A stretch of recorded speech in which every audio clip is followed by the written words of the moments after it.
First off, my goal will always be to help other people out that are less fortunate than me, or that are less fortunate, period.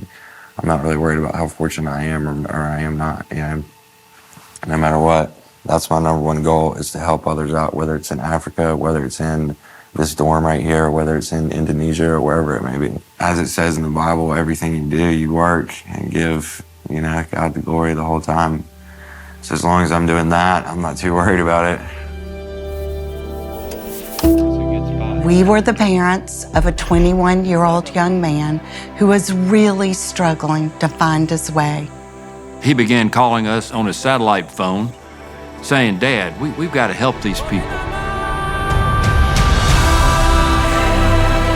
Always knew James was fearless, willing to risk his life for Jesus Christ.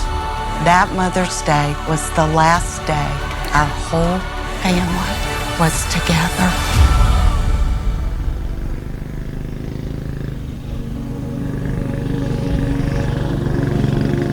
James loved Jesus. His loyalty to him never wavered, no matter the challenges. But I knew the environment he was in needed to change in order for him to work through the conflict raging within him. In college, he tried to deal with the pressure by dulling the fear with excessive partying. During one of several breaks from college, he was invited by a family friend to come to Sudan and work at a compound there for the summer of 2005. And James was like, yes, let's go do this. When James arrived in Louis, he was deeply moved by the suffering coupled with the joy. He realized that there really was no trajectory for change, and it really opened his eyes. And God places this tender, precious, gentle, but strong and discerning man, Simon, in this context. And Simon said, "What is this boy doing here?" I think he discerned a broken heart. God showed him a struggling young man. That was when he began to really see Jesus. And it was transformative for him. In Sudan, we have a compound that all people are staying. And at that day, we knew there's some people who are coming.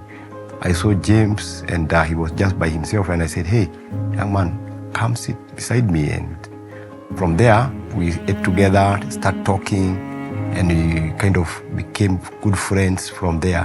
He wants somebody who can be a pastor on his life. So I saw there was an empty space in his life that I felt like, God, if I will be the person to fill this place, to fill this gap that it's empty in his life, I'm happy to do that. When Simon was called home to Kenya due to a family emergency, and he intended to make this trip by himself, James could not fathom that. He said, "I am going with you."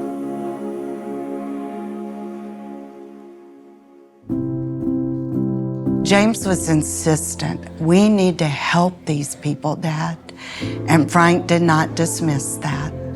They went there thinking, surely if people knew what was happening to other human beings, they would get behind it and they would want to help. But they quickly saw that awareness is not enough. They needed to help these people hear the gospel and serve them in practical ways. That was the beginning of the idea for Open Eyes. I could see the heart of generosity in James. When we were in Sudan, I'm just driving, and he just saw somebody without a t-shirt. He would say, hey, stop. So I would stop, and then I see him taking off the t-shirt, and he give to somebody, and he comes back in the vehicle. He'll just be behind there, sitting without a t-shirt, and say, what about if you say somebody without a shirt? You just look at it and say, well, I have another one inside. James laid the foundation for the ministry we have today with rock-solid leaders for Christ. I mean, these guys, like James, were fearless and would take the message of Jesus anywhere. These relationships, these pastors were our first mobile messengers. Men like Simon and Sostin and Morris. I mean, these leaders had trained and mentored many other leaders who are also a part of our first mobile messenger team.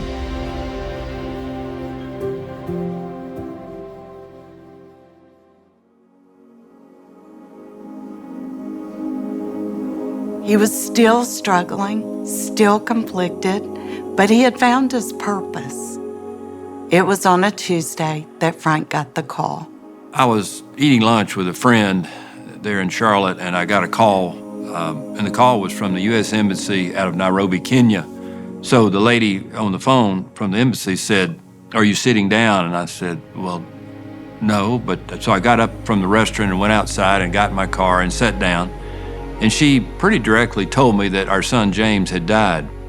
And I guess it's shock, I don't know. I didn't freak out, I didn't start screaming and hollering and crying. I just went into a whole different zone. And but after I heard the conversation, they didn't know what the cause of death was. We were later told acute pneumonia. But I just immediately knew I needed to go home and tell Jan.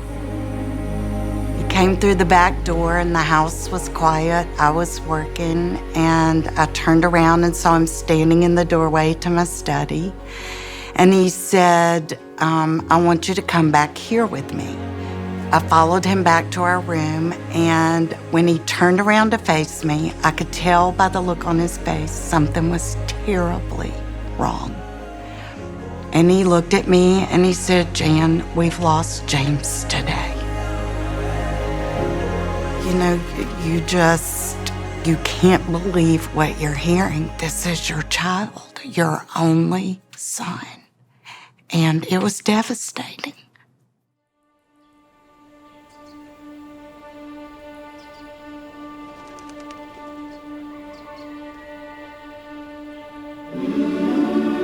Now, James left a legacy that says, fear is not an option. Don't be afraid. Be willing to take good, godly risk. You may only get one chance in life to accept or reject an offer to go to a war-torn country like Sudan and lay the foundation for a ministry like Open Eyes. I believe the biggest legacy James left is the heart he had about the pastors. When he saw many pastors walking and they could not make it on time to be to their church, he came up with this idea of, what about if they have motorbikes? Those pastors who would leave on Friday to come back home on Monday, and they'll be away from their family, now they can go on Sunday morning, be in the church, and then in the evening, they are back with their family. James used to come to Prayer Mountain in this place. And when we were in this place and looking at the town and looking at the places that we do walk, this is where the idea of having the first motorbike and me being the first mobile messenger, that we gave it a trial. And it worked after the prayer in this place. Of course, Open Eyes started in Africa, but it now continues to reach people that are overlooked and unseen, people on the margins, people that nobody else often knows about or cares. That's the part that reflects James. Only God could take this brokenness, this conflict, and use him to do so much more than he or we could have ever imagined. If he could see Open Eyes now, because he would have spiritual eyes, I think he would say, God has done this.